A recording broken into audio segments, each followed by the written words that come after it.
तो engineers RRB JE CBT 1 का form भरना स्टार्ट कर चुके हैं, लेकिन ये नहीं मालूम कि आरआरबी जेई सीबीटी 1 के लिए पढ़ना क्या है। अगर हम ऑफिशियल सिलेबस देखते हैं तो वहां पे 2 लाइन में सिलेबस खत्म हो जाता है, लेकिन एक्चुअल में ऐसा होता नहीं है ना। तो एग्जैक्टली आप लोगों को पढ़ना क्या है सीबीटी 1 के लिए, क्योंकि यहाँ पे 3 सब्जेक्ट है आपका, रीजनिंग 4 सब्जेक्ट है, रीजनिंग, मैथ्स है, आपके जनरल साइंस है और आपका जीके है।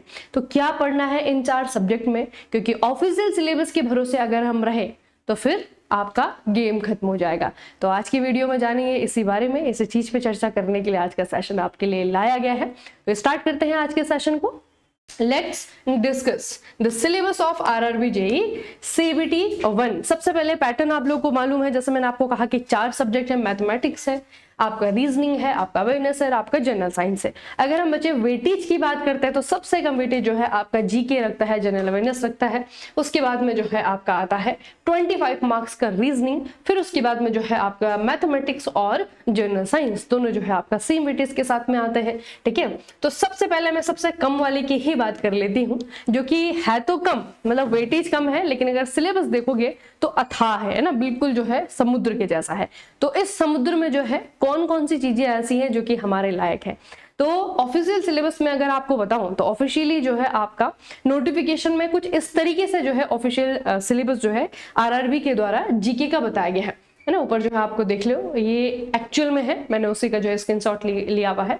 Knowledge of current affairs, Indian geography, culture and history of India including freedom struggle, ठीक है, Indian polity and constitution, Indian economy, environmental issues concerning India and the world, sports, general scientific and technological developments. तो ये basically क्या है, ये है आपका official syllabus. अब इस ऑफिशियल सिलेबस को अगर आप देखें तो कोई भी चीज जो है आपकी क्लियर नहीं है कि हमें भूगोल में जो है ये वाली चीजें पढ़नी है, इतिहास में ये वाली चीजें पढ़नी है ना। कम से कम हम बाकी चीजों में जो है आपका थोड़ा सी क्लियरिटी रहती है माइंड में कि हाँ भाई ये है। ये फिर कंप्लीट लिख दो कि कक्षा 10 का जो है इतिहास पढ़ लो, कक्षा 9 का इतिहास पढ़ लो, है ना, ये भी यहाँ पे नहीं है।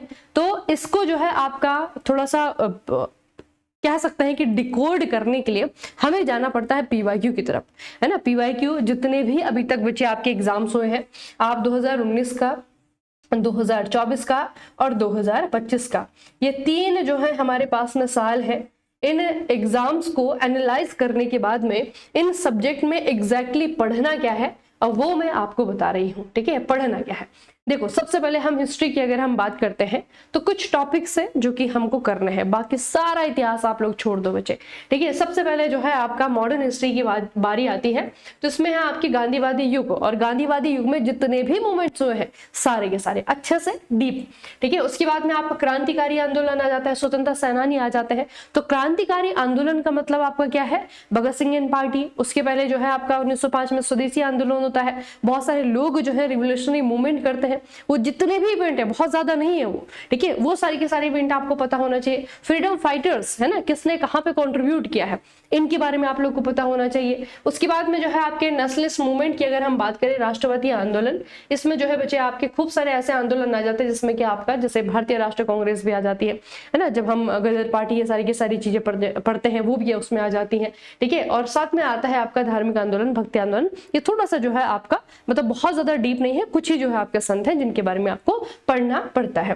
फिर आपका बच्चे महत्वपूर्ण व्यक्तित्व और समाज सुधारक आ जाते हैं, जिसमें आपका सबसे ज्यादा इंपॉर्टेंट जैसा राजा राम मोहन राय है, उनकी टाइमलाइन में जो आपके 3-4 लोग आते हैं, उन्होंने क्या क्या किया है समाज को सुधारने के लिए, वो वाली आपकी चीजें आ जाती है। ठीक है, उसके बाद जो है आपका भारतीय राष्ट्रीय कांग्रेस और नरम दल, है ना। तो भारतीय राष्ट्रीय कांग्रेस की स्थापना कैसे हुई थी, क्यों हुई थी, उन्होंने पूरे 1947 तक उन्होंने क्या क्या किया, उनकी पूरी की पूरी जो आपकी कार्य प्रणाली है, कौन सा सेशन इंपॉर्टेंट रहा, क्यों इंपॉर्टेंट रहा, किस सेशन की अध्यक्षता किसने करी, किस सेशन में क्या डेवलपमेंट्स हुए, ये सारी की सारी चीज जो है इंडियन नेशनल कांग्रेस के बारे में आप लोगों को पता होनी चाहिए।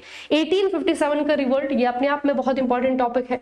ठीक है, ब्रिटेन का प्रशासन, एडमिनिस्ट्रेशन मतलब कि इनके द्वारा लाए गए कुछ कानून है, इनके द्वारा कुछ बनाई गई पॉलिसीज है जो कि एग्जाम में पूछी जाती है। अच्छा, इसी में जब आप पॉलिसी पढ़ रहे होंगे ब्रिटिश की या फिर ईस्ट इंडिया कंपनीज की, तो इनके साथ में जो है आपका चिपक करके आ जाता है एक और टॉपिक, वो होते हैं आपके वाइसराय या फिर गवर्नर जनरल ऑफ इंडिया, यानी कि कौन से गवर्नर जनरल थे जिनके टाइम पीरियड पे ये पॉलिसी आई थी, किस वाइसराय के द्वारा ये पॉलिसी लाई गई थी, इस तरीके से। तो एडमिनिस्ट्रेशन है, लेकिन उसी के साथ में जो है आपका एक और टॉपिक चिपक करके आ जाता है। उसके बाद में आपका मध्यकालीन भारत की बात करें, मिडिवल हिस्ट्री की बात करें, तो यहाँ पे दिल्ली सल्तनत और मुगल काल दो ही बहुत ज्यादा इंपॉर्टेंट है। उसके बाद में बच्चे आपका अगर हम एंशिएंट की बात करें, तो एंशिएंट में जो है आपका जो अभी मैं आपका एक तरीके से ट्रेंड देख रही हूँ आरआरबी का, एंशिएंट में जो है आपका एक तो आर्किटेक्चर बहुत ज्यादा पूछ रहा है, ठीक है। दूसरा, एंशिएंट में सिर्फ आपके जितनी डायनेस्टीज हैं, है ना, ये डायनेस्टी है, इस काल की है, इसकी कैपिटल क्या रही, इसकी स्थापना किसने करी, बस इंट्रोडक्शन भी अगर आपको मालूम है तो ये टॉपिक आपका यहाँ से खत्म हो जाएगा, ठीक है। तो ये बच्चे आपका है हिस्ट्री के, इतिहास का आपका एक्चुअल में सिलेबस क्या है। उसके बाद में आपका जियोग्राफी आता है, तो जियोग्राफी में जो सबसे एक तो बड़ा भी है ये और बहुत ही ज्यादा इंपॉर्टेंट है, 101% बच्चे यहाँ से आपका एग्जामिनर क्वेश्चन पूछेगा। ये है आपका भारत का भौतिक भूगोल। भारत का भौतिक भूगोल भारत के भौतिक विभाजन पर आधारित है। अब भारत को अगर आप देखोगे तो फिजिकली ये कितने रूप में डिवाइडेड है ना। अगर आप देखो, इंडिया जो है सबसे ऊपर जो है आपका हिमालयन माउंटेन रेंजेस है, उनके बारे में पता होना चाहिए। उसके बाद जो है उत्तर का मैदान आता है, गंगा, ब्रह्मपुत्र, इधर जो है आपका इंडस, उसकी सहायक नदी, उनके द्वारा बनाया गया मैदान, उसके बारे में आपको पता होना चाहिए। उसके बाद में आपका डेक्कन प्लेटू आता है, दक्षिण का पठार आता है। दक्षिण के पठार के जो है आपका पूर्व की तरफ, पश्चिम की तरफ आपके पूर्वी घाट, पश्चिमी घाट आते हैं, पूर्वी तट, पश्चिमी तट आते हैं, इस तरीके की चीजें, ठीक है। उसके बाद जो है आपका राजस्थान में आ जाता है आपका मरुस्थल, वो वाला क्षेत्र है, ठीक है। एक और चीज जो है इंडिया के पास में वो है आइलैंड, भारत के द्वीप, है ना, वो वाली आपके आ जाते हैं। तो बेसिकली भारत का भौतिक विभाजन ही पढ़ने में जो है अपने आप में बहुत ज्यादा इंटरेस्टिंग भी है और बहुत ज्यादा इंपॉर्टेंट भी है। यहाँ से क्वेश्चन आपका डेफिनेटली एग्जामिनर पूछेगा, ठीक है। उसके बाद जो है आपका कृषि और पशुपालन आ जाता है। तो इसमें जो है आपका ज्योग्राफी तो मैं बहुत कम कहूंगी, लेकिन जब आप साइंस पढ़ते हो तो बायोलॉजी में भी थोड़ा सा ये आपका होगा। और दूसरा जो है जो इन्वायरमेंट आप पढ़ते हो, है ना, क्योंकि एनसीईआरटी के वो जो चैप्टर्स हैं वो जो है आपका इन्वायरमेंट में पढ़े जाते हैं, है ना, वहां से भी जो है आपकी चीजें ज्यादा कवर हो जाएंगी, ठीक है। उसके बाद बच्चे आपका जलवायु है, प्राकृतिक संसाधनों के बारे में है, ठीक है। तो जलवायु जो है आपका थोड़ा सा एक रह रहा है, मुझे लग रहा है 2024 में, 2025 में, दोनों जगह जो है यहाँ से क्वेश्चन बने थे क्लाइमेट से, ठीक है। उसके बाद जो है आपका एक और वीआईपी टॉपिक है भारत का अपवाह तंत्र, है ना, ड्रेनेज सिस्टम इन इंडिया। तो वो जो है आपका दो प्रकार का है, एक पेनिनसुलर है, मतलब कि दक्षिण भारत का है, दूसरा जो है आपका उत्तर भारत का है, हिमालयन रिवर सिस्टम है। तो ये आपको पढ़ना पड़ेगा, ठीक है। उसके बाद में जो है बच्चे अब ये जो टॉपिक्स है ये यहाँ पे भी है और ये आपका एनवायरमेंट में भी है, क्योंकि सीबीटी 1 में भी अगर आप लोग देखोगे तो एनवायरमेंट के टॉपिक तो पूछे जा रहे हैं, है ना, डेफिनेटली वहां से जो है आपका क्वेश्चन आ रहा है। तो आपका चाहे वो इकोलॉजी हो, नेशनल पार्क है, बायोस्फीयर रिजर्व है, ये वाले जो आपके टॉपिक है ना, वो भूगोल में भी आ जाते हैं, एनवायरमेंट में भी आ जाते हैं, तो वो दोनों ही जगह इंपॉर्टेंट है। उसके बाद में आपका आता है ट्रांसपोर्ट एंड वाटरवेज, ये भी आपका एक सब टॉपिक है जिसको आपको करना है, ठीक है, जिसे आपको तैयार करना है। तो बेसिकली जियोग्राफी में आपको ये पढ़ना है। उसके बाद में पॉलिटी की अगर हम बात करें, पॉलिटी में बच्चे आपका संसद और केंद्रीय विधायिका आ जाती है ना, यूनियन लेजिस्लेचर आ जाता है, इसमें आपका पार्लियामेंट आ जाता है, संसद जो है आपका क्या क्या काम होते हैं इनके, है ना, कैसी वर्किंग प्रोसेस होती है। फिर आपका ये है आपके वीआईपी टॉपिक, इसमें मौलिक अधिकार आता है, मौलिक कर्तव्य आता है, डीपीएसपी आ जाता है, ठीक है, बहुत इंपॉर्टेंट है बच्चे, इसको पढ़ना आप लोग, ठीक है। अच्छा, यूनियन एग्जीक्यूटिव है, यूनियन एग्जीक्यूटिव मतलब कि प्रधानमंत्री और उनके साथ में काम करने वाले उनके चेले, यानी कि मंत्री परिषद, ठीक है, इनके सारे काम, सारे आर्टिकल, सारी लिमिटेशन, ठीक है, सब कुछ। उसके बाद में आपका आते हैं बॉडीज, निकाय, कॉन्स्टिट्यूशनल और अनकॉन्स्टिट्यूशनल, है ना, स्टैट्यूटरी है, कॉन्स्टिट्यूशनल है, या फिर आपका एग्जीक्यूटिव है, किस तरीके का कौन सा बॉडी है, ये वाले जो है आपके क्वेश्चन है। फिर जो है आपका यूटीज के बारे में और स्टेट के बारे में, है ना, कौन से स्टेट कब बना है, अभी कोई संशोधन क्या उसमें हुआ है, जैसे कि अभी फॉर एग्जाम्पल मैं आपको बताऊं केरला, तो केरला जो है उसका नाम चेंज होने की वजह से वो आपका चर्चाओं में है। तो अगर उसका नाम चेंज हुआ है तो कौन सा आर्टिकल चेंज किया गया है ना, क्या प्रोसेस होती है नाम चेंज करने की, किसी राज्य के क्षेत्र को बढ़ाने की, नया राज्य बनाने की, इस तरीके से। तो आपका यूटी और राज्य कैसे बनते हैं, कैसे इनमें संशोधन किया जाता है, इनके बारे में जो बेसिक है। और हमारे अपने जो अभी वर्तमान में जो यूटीज है ये कब कब कौन कौन बना है ना, स्टेट जो है आपके राज्य पुनर्गठन आयोग जो आया था उसके बाद में जो है आपके कौन कौन से स्टेट बने हैं, कौन सा स्टेट कब बना है, ये वाली चीजें इसमें आ जाती हैं।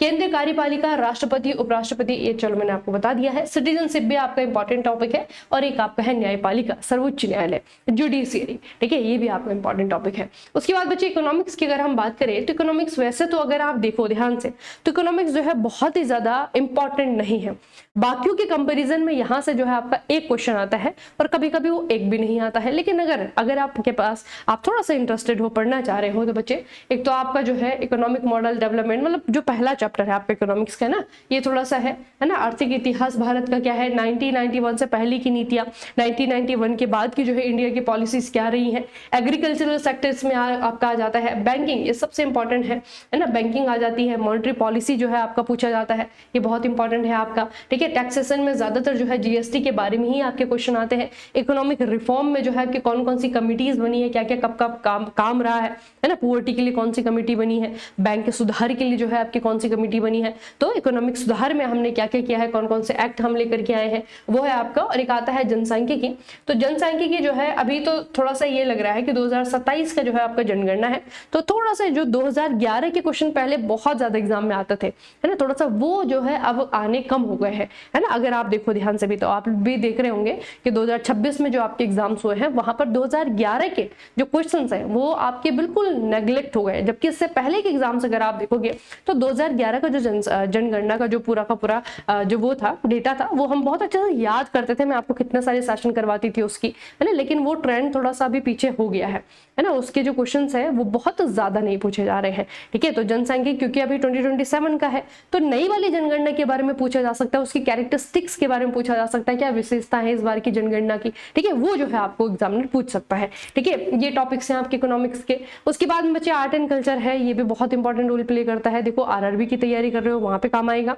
ठीक है, एसएससी की कर रहे हो साथ में एसएससी जेईई की, तो वहां पे भी आपको ये काम आएगा, बहुत इंपॉर्टेंट टॉपिक है। यहाँ पे हमें बेसिकली क्या क्या पढ़ना होता है, देखो शास्त्रीय लोक नृत्य है ना, क्लासिकल जो डांसेस हैं वो, फोक डांसेस हैं वो, आपका म्यूजिक इंस्ट्रूमेंट्स हैं उसके बारे में आपका पूछा जाएगा, मेले और त्योहारों के बारे में पूछा जाएगा, ठीक है। प्रख्यात व्यक्तित्व और ऐतिहासिक हस्तियों के बारे में जो है आपका आता है, खास करके जो है डांसर्स ही हैं, सारे के सारे कलाकार ही हैं जिनके बारे में जो है आपका एग्जामिनर पूछ लेता है। मंदिर वास्तुकला है ना, इसके बारे में आपका आ जाता है। बौद्ध वास्तुकला है, गुफाएं, स्तूप, विहार, ज्यादातर जो है जो बुद्धिस्ट आर्किटेक्चर है ना उसके बारे में जो है आपका पूछ लेता है। फिर वास्तुकला में ही जो है आपका इस्लामिक भी आ जाता है, मध्यकालीन वास्तुकला भी आ जाती है ना। इस तरीके की जो आपकी चीजें हैं, मंदिर है, मस्जिद है, मकबरे हैं, कहाँ पर है, क्या है, इस तरीके की चीज जो है आपके एग्जामिनर पूछ लेता है। तो ये जो है आपका अभी आर्किटेक्चर भी आ गया और म्यूजिक भी आ गया, आपके क्लासिकल डांसेस भी आ गए। इस तरीके की जो चीजें हैं वो हमें पढ़ना है हमारे देश के बारे में, ठीक है। और इसका कुछ हिस्सा बच्चे हम पढ़ लेते हैं, कहाँ पर, हिस्ट्री में भी, हिस्ट्री में पढ़ लेते हैं, लेकिन यहाँ पर भी आपका वो जरूरी है। फिर आता है आपका हीरो, मतलब कि करंट अफेयर्स, है ना, जहां से सबसे ज्यादा क्वेश्चन जो है आपके आते हैं। और यहाँ पे बच्चे आपका जैसे कि आपके सरकारी योजनाएं हैं, पॉलिसीज क्या बना रही है सरकार, खेल समाचार है, कौन कौन से टूर्नामेंट हो रहे हैं, किसको कौन जीत रहा है, कौन कौन से स्पोर्ट्स पर्सन है जो कि चर्चाओं में है, ये आपका है। पुरस्कार, सम्मान, पुस्तकें, ये आपका आ जाता है, ठीक है। पर्यावरण, देखो बच्चे इन्वायरमेंट, वंस अगेन इन्वायरमेंट यहाँ पे भी है, मतलब कि इन्वायरमेंट में क्या क्या चीजें हो रही है, कोई रिपोर्ट आई है क्या, इन्वायरमेंट से रिलेटेड कुछ पॉलिसी आई क्या सरकार की, इस तरीके की चीजें, ठीक है। विज्ञान, इसमें बहुत इंपॉर्टेंट रोल है आपका। साइंस एंड टेक का आरआरबी में काफी इंपॉर्टेंट रोल है, साइंस एंड टेक से भी जो है आपका वो क्वेश्चन पूछता है।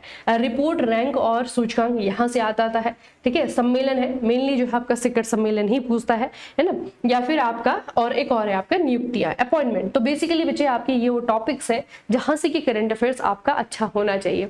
अगर हम बात करें एक और क्वेश्चन जो है करंट अफेयर, जब मैं आपको बताती हूँ कि ये वाले टॉपिक है, तो फिर आप पूछते हो कि मैम कितने समय का जो है हम लोग को प्रिपेयर करना है, तो पिछले 1 साल का आप अच्छे से प्रिपेयर कीजिए बच्चे, ठीक है। और उसको करने का तरीका क्या है, डेली पढ़िए, डेली जितनी भी न्यूज आ रही है हमारी टेक्निकल एग्जाम्स के लिए, वो जो है बच्चे आप 5 आ रही हैं, 6 आ रही हैं, 7 आ रही हैं, वो जो है आप लगातार मतलब डेली बेसिस पे जो है पढ़ते रहिए, है ना। ऐसा मत सोचा कीजिए कि बर्डन हो रहा है ना, ऐसा मत सोचे कीजिए, ऐसा सोचे कीजिए कि जो चीज मैं बाद में मुझे पढ़नी थी वो जो है मैं पहले ही पढ़ रहा हूँ, है ना। अगर आपके पास में बहुत अच्छा समय है, टाइम आपके पास में है, आप मैनेज कर पाते हो, तो आप जो है लिख सकते हैं, नोट्स बना सकते हैं, और ज्यादा शॉर्ट जो है आपकी न्यूज बना सकते हैं, ठीक है, ऐसा कर सकते हैं। अगर ये भी नहीं है तो आप अगर वर्किंग है, काम करते हैं, काम करते करते जो है बस खबरों को सुन लिया कीजिए, ठीक है, माइंडफुल होकर के, है ना, थोड़ा सा क्या कहा जा रहा है समझ करके कि अच्छा इसके पीछे ये रीजन है, ये न्यूज है, ये स्टेट आपको चर्चाओं में आया है, इस वजह से चर्चाओं में आया है, ये बिल जो है आपका संसद में चल रहा है, इस चीज पे चर्चा हो रही है, इस तरीके से तो अवेयर रहेंगे तो बहुत अच्छा होगा आप लोगों के लिए। क्योंकि जीके का आपका जो है 60% का जो पोर्शन है वो सिर्फ अवेयरनेस से खत्म हो जाता है, इसीलिए जो है जीके नहीं लिखता है एग्जामिनर, जनरल अवेयरनेस लिखता है ना। अगर आप अवेयर हैं चीजों के बारे में तो वहीं से जो है क्वेश्चन आपके बन जाते हैं। बाकी स्टैटिक वाला जो पोर्शन है वो जो है आपका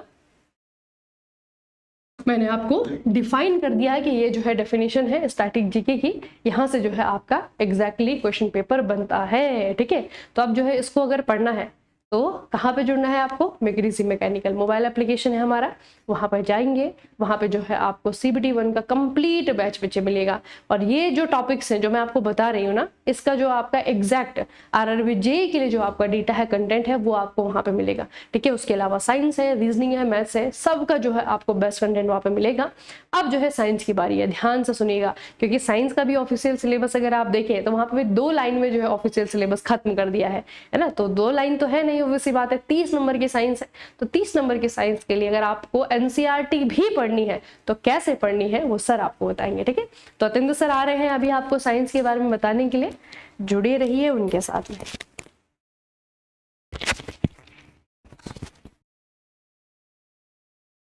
देखिए, जनरल साइंस का अपन डिस्कशन कर लेते हैं। जनरल साइंस में आपको लिखा हुआ है कि रेलवे ने आपको अप टू 10th लेवल, मतलब आपको 10वीं क्लास तक का NCERT है वो आपको कवर करना है। ठीक है, 1 by 1 डिस्कस कर लेते हैं चीजों को। आपको 10th क्लास तक की NCERT है वो कवर करनी है।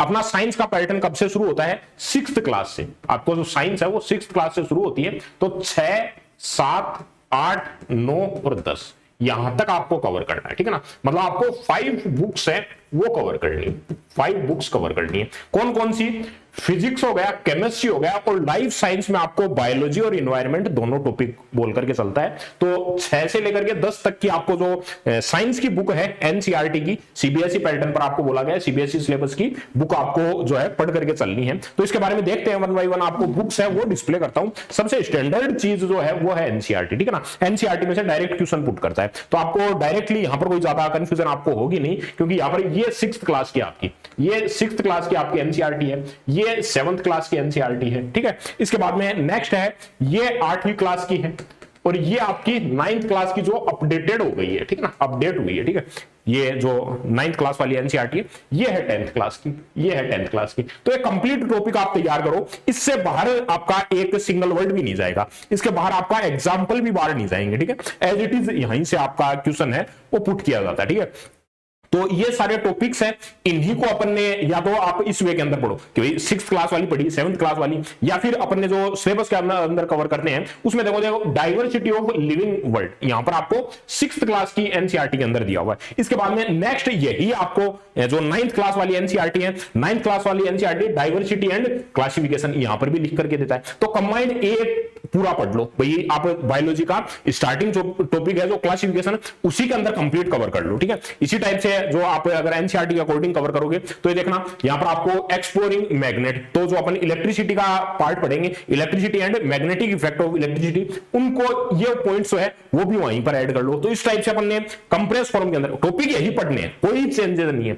6 से लेकर के 10 क्लास तक की NCERT as it is example, as it is language आपसे डायरेक्ट पूछी जाती है, इससे बाहर सिंगल क्वेश्चन भी नहीं जाएगा, केवल और केवल लेवल एक्सटेंड कर सकता है। लेवल एक्सटेंड करने से क्या मतलब है मेरा, देखना हल्का सा आप थोड़ा सा गौर करिएगा इस चीज पर, कि आपको मान लो यहां पर आपको जो डाइवर्सिटी है एंड क्लासिफिकेशन, ये एक तो 6th क्लास के अंदर है। ठीक है, 6th क्लास का भी दिखाया मैंने आपको। उसके बाद में 9th क्लास के अंदर ये टॉपिक दिया हुआ है, और 9th क्लास के बाद में 11th क्लास के अंदर, 11th क्लास के अंदर completely diversity of living world, ये डीप के अंदर टॉपिक है, सिंगल सिंगल टॉपिक आपको यहां पर दिए हुए हैं। अब आपको पढ़ना तो 10th क्लास तक ही है, थोड़ा सा लेवल अपलिफ्ट करके चलना है कि मान लो आपको एग्जांपल है वो वहां से ना पूछे तो 11th क्लास में से कुछ एग्जांपल पूछ लेता है काफी बार, बायोलॉजी में मेनली 1 या 2 टॉपिक जैसे हैं आपके, उनसे कुछ क्वेश्चन है वो पुट कर लेता है। तो ये अपन क्या करते हैं यहां पर, जैसे आप फिजिक्स पढ़ रहे हो तो फिजिक्स में हमने 10 चैप्टर डिवाइड कर लिए। अब ये चैप्टर कहां से स्टैंडर्ड चैप्टर आए कि 10 चैप्टर को आपने डिवाइड कैसे किया, 10 चैप्टर को इस बेसिस पर डिवाइड किया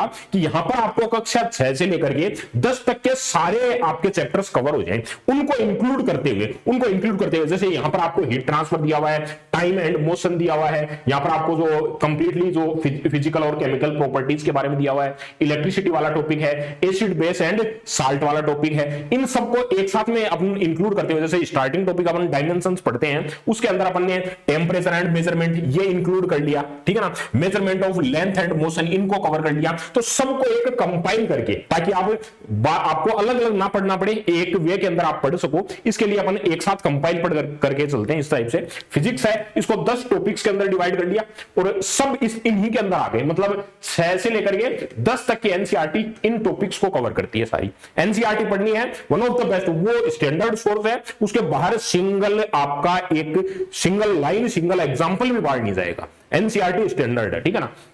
उसके बाद में वहीं पर केमिस्ट्री के अंदर जैसे एसिड बेस साल्ट वाला टॉपिक आपको जो है अलग अलग क्लासेस के अंदर दिया गया है, अलग अलग बुक के अंदर, तो मैंने एक साथ कंपाइल कर दिया इसको, एक साथ में एसिड बेस एंड साल्ट। तो 6 से लेकर के 10 तक की एनसीईआरटी को एक साथ में यहीं पर सारा मटेरियल आ गया आपका, ठीक है। तो इसी प्रकार से फिजिक्स, केमिस्ट्री और बायोलॉजी के लिए भी सेम मैंने बताया कि कुछ अब जैसे क्लासिफिकेशन पढ़ते हैं, विटेकर का 5 किंगडम क्लासिफिकेशन है, प्लांट किंगडम, एनिमल किंगडम है, उन सबको इंक्लूड करते हुए थोड़ा सा एक्सटेंडेड कर लिया। यहां पर प्लांट किंगडम और एनिमल किंगडम है, उनको भी अपन ने ऐड कर दिया 11th क्लास के अंदर है। बाकी आपको पढ़ना 10th क्लास तक ही है, बहुत ही ज्यादा लेंथी वे के अंदर नहीं पढ़ना है, ठीक है। तो ये सारा जनरल साइंस का था, सिंपल सा कि एनसीईआरटी कवर करनी है 6 से लेकर के 10 तक की एनसीईआरटी कवर करनी है। बायोलॉजी का कुछ पार्ट है जो आपको पूछा जाता है कि एग्जांपल वगैरह पूछ लेता है आपको, बाकी as it is line to line NCERT के बारे एक सिंगल लाइन सिंगल एग्जांपल एक सिंगल पॉइंट ना तो अभी तक बाहर गया है रेलवे के और ना आगे जाएगा। क्लियर है, ठीक है ना। चलिए इसके बाद में नेक्स्ट आपका जो मैथ्स का डिस्कशन है वो अभी कंटिन्यू करेंगे सर।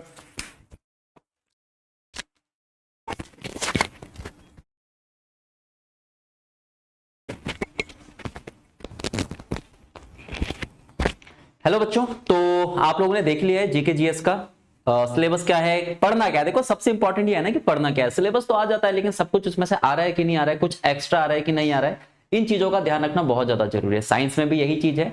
मैथ्स और रीजनिंग आपको भी पता है कि भाई मैक्सिमम मार्क्स की अगर हम लोग बात करते हैं तो भाई 55 मार्क्स का आप लोगों के पास आएगा मैथ्स और रीजनिंग, जिसमें कभी कभार मैथ्स के 31-32 क्वेश्चन तक भी पहुंच जाते हैं, रीजनिंग के भी कभी कभार आपके पास 26 क्वेश्चन पहुंच जाते हैं इस तरीके से, ठीक है। तो ये आपके पास ऑफिशियल सिलेबस है जिसमें आप लोगों को काफी सारी चीजें एक्स्ट्रा भी दिख रही होंगी। जैसे अगर मैं बात करूं क्लॉक कैलेंडर, ये आपके पास पूछा जाता है नहीं, बाकी सारी चीजें number system, BODMAS, decimal fractions हो गया आपके पास, LCM HCF, ratio proportion, percentage हो गया, mensuration, time and work, time and distance, simple interest, compound interest, profit and loss, algebra हो गया, ज्योमेट्री हो गया, ट्रिग्नोमेट्री, एलिमेंट्री स्टैटिस्टिक्स हो गया, स्क्वायर रूट हो गया, एज कैलकुलेशन हो गया। ध्यान रखना यहाँ पर आपके पास क्वाड्रेटिक इक्वेशन के भी क्वेश्चन बनते हैं, ठीक है। तो ये चीजें हम लोग को थोड़ा सा देखना है।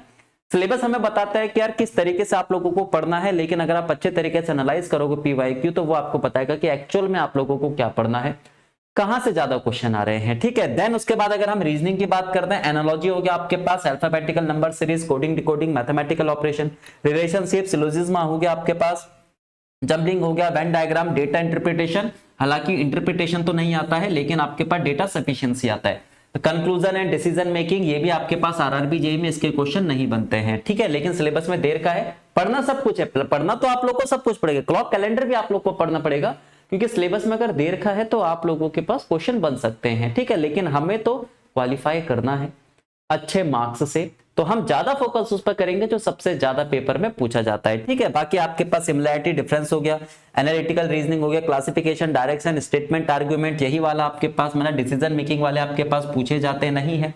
तो ये जो आपके पास सिलेबस दे रखा था ऑफिशियल, वो है आपके पास जिसमें से कुछ कुछ चीजें पूछी नहीं जाती हैं, लेकिन फिर भी सिलेबस में दे रखा है जिसको पढ़ने की जरूरत है। तो ये आप लोगों ने देख लिया तो ऑफिशियल सिलेबस क्या है। अब आप लोगों के सामने मैं मैथ्स और रीजनिंग का पूरा पीवाईक्यू एनालिसिस लेकर आया हूं 2024-2026 का, जिसको मैंने सीक्वेंस वाइज रखा है ताकि आपको पता चल सके कहां पर आप लोग को ज्यादा मेहनत करने की जरूरत है, ठीक है। तो सबसे पहले हम लोग बात करते हैं यहां पर मैथ्स की। तो मैथ्स में देखो 24 में कितने पूछे गए चैप्टर वाइज, 26 में कितने पूछे गए, उन सबका टोटल मैंने लिखा हुआ है और यही चैप्टर्स हैं आपके पास, इसके अलावा किसी चैप्टर से आपके क्वेश्चन देखने को नहीं मिले हैं, ठीक है। Ratio, proportion, profit and loss, discount आपके पास, algebra, mensuration, time speed distance, number system, percentage आपका, टाइम एंड स्टैटिस्टिक्स, एवरेज हो गया, एसआईसीआई हो गया, एसएफ एलसीएम, ज्योमेट्री हो गया आपके पास, ट्रिग्नोमेट्री, क्वाड्रेटिक इक्वेशन। अब 2024 में आपके पास ये था पूरा का पूरा डेटा। 2025 में मैंने इस तरीके से चीजें रखी। यहां पर आप अगर देखोगे तो भाई 2026 में यहां पर आपकी 9 शिफ्ट हुई थी, यहां पर आपके पास 7 शिफ्ट हुई है, उसके अकॉर्डिंग, ठीक है। क्या चीज आपके पास इंपॉर्टेंट है, सारी मैंने सीक्वेंस वाइज रखी हुई है। रेशियो प्रोपोर्शन आपके पास इंपॉर्टेंट है, प्रॉफिट एंड लॉस इंपॉर्टेंट है, अलजेब्रा आपके पास है, मेंसुरेशन है, टाइम स्पीड डिस्टेंस है, टाइम एंड वर्क के आपके पास इंपॉर्टेंट है, सारी की सारी चीजें इस तरीके से आप लोग देख सकते हो कि कहां पर फोकस आप लोगों को ज्यादा करना है, ठीक है। पूरा का पूरा टोटल मैंने यहाँ पर लिखा हुआ है, इसी के अकॉर्डिंग सारा का सारा अरेंजमेंट करा हुआ है आप लोग के लिए, ठीक है, ताकि आप लोग को पता चल सके ना। देखो सबसे इंपॉर्टेंट वही है ना कि सिलेबस को छांटना, कि भाई कौन मेरे को सिलेक्शन दिलाएगा, कौन सा चैप्टर मेरे को मैक्सिमम मार्क्स दिलाएगा, ये चीज आपको पता होनी चाहिए। तो ये सारे के सारे चैप्टर है, इसी प्रायोरिटी के हिसाब से आप लोगों को पढ़ना है, डिफरेंस देखना कि कहां पर ज्यादा डिफरेंस पैदा होगा और मेरे को दूसरे से ज्यादा मार्क्स मिलेंगे। ठीक है, तो ये आपके पास मैथ्स का था। देन उसके बाद रीजनिंग की बात करते हैं, तो ये भी मैंने सेम टू सेम ऐसे रखा हुआ है 2024-2026 का। तो अब एक चीज माइंड में ये लेकर चलो, बार बार भूलना मत कि 2024 में 9 शिफ्ट हुई थी और 26 में आपका जो 2025 वाला था उसमें कितनी हुई है, 7 शिफ्ट हुई है। ठीक है, पूरा सीक्वेंस वाइज कहां से आपके पास टोटल ज्यादा बने हैं, कहां से आपके पास कम बने हैं। ठीक है, तो 2024 में सारे के सारे आप लोग देख सकते हैं, यही चैप्टर इन्हीं से आपके पास क्वेश्चन बने हैं, नॉन वर्बल के आपके पास क्वेश्चन देखने को नहीं मिले हैं। ठीक है, क्लॉक कैलेंडर हो गया आपके पास, डाइस, यहां से भी क्वेश्चन देखने को नहीं मिला। इंपॉर्टेंट कौन कौन से हैं देखो, एनालॉजी के लगभग आपके पास 7 शिफ्ट में 28 question, sitting arrangement most important 25 question, series के आपके पास कितने क्वेश्चन 21, लेटर फॉर्मेशन के आपके पास 20, कोडिंग डिकोडिंग आपके पास अगर हम बात करते हैं तो 14 क्वेश्चन, क्लासिफिकेशन की बात करते हैं तो पिछली बार लगभग हर शिफ्ट में 2 क्वेश्चन बन रहे थे, अब की बार हर शिफ्ट में आपके पास 1 क्वेश्चन, ब्लड रिलेशन लगभग आपके पास है, पिछली बार एक शिफ्ट में एक क्वेश्चन बन रहा था, अब की बार 2 क्वेश्चन, मैथमेटिकल ऑपरेशन आपके पास लगभग वही था कि 1.5 क्वेश्चन के आसपास, यानी किसी शिफ्ट में 2, किसी में आपके पास 1 भी नहीं, इस तरीके से अब के बाद हर शिफ्ट में आपके पास 1 क्वेश्चन। तो सारा का सारा चीज आप देख सकते हो कि डिफरेंस कहां पर पैदा हुआ है। कुछ कुछ चैप्टर्स ऐसे हैं जहां पर बहुत ज्यादा डिफरेंस देखने को मिला, जैसे पिछली बार हर शिफ्ट में क्वेश्चन नहीं आया था एवरेज, लेकिन अब के बाद हर शिफ्ट में लगभग आपके पास 1.25 क्वेश्चन के आसपास देखने को मिला है। यही चीजें तो आप लोगों ने नोटिस करनी है और इन्हीं चैप्टर्स को आप लोगों ने कवर करना है। सिलेबस जो देर खाए, लेकिन आपको सिलेक्शन कौन दिलाएगा, वो ये एनालिसिस दिलाएगा, इसके अकॉर्डिंग आपको चीजों को लेकर चलना है। ठीक है, आई होप कि प्रिपरेशन आप लोग अभी तक कर ही रहे होंगे बहुत अच्छे तरीके से, लेकिन अभी तक आपने अगर स्टार्ट नहीं करा है या फिर आपको बेस्ट कंटेंट चाहिए तो मेक इट इजी आप लोगों के लिए स्पेशल कोर्स लेकर आया है RRB JEE CBT 1 के लिए, जहां पर इसी के अकॉर्डिंग चीजें आपके पास कराई गई हैं। रीजनिंग आपके पास लाइव चल रहा है, मैथ्स का कुछ पोर्शन आपके पास लाइव करवाया जाएगा, एग्जाम ओरिएंटेड सारे के सारे क्वेश्चन है, गाइडेंस आप लोग को यहाँ पर मिलेगी। जैसे ये पूरा का पूरा आप लोगों के सामने हम एनालिसिस लेकर आए हैं, सेम टू सेम वही चीजें आप लोगों को वहां पर भी और डिटेल में बताया जाता है कि कहां पर आप लोग को ज्यादा फोकस करना है, 2026 का जो आपका एग्जाम है उसमें कहां पर चीजें चेंज हो सकती है, ये सारा का सारा। ठीक है, प्राइस की अगर मैं बात करूं इसमें तो 199 इसका प्राइस है, लेकिन फिलहाल के लिए आपके पास 50% क्या चल रहा है, ऑफ, 50% आपका ऑफ चल रहा है, तो आपको लगभग ये हाफ रेट पर यानी कि 599 का आपको मिल जाएगा, लेकिन कूपन कोड आपको MIE लगाना पड़ेगा।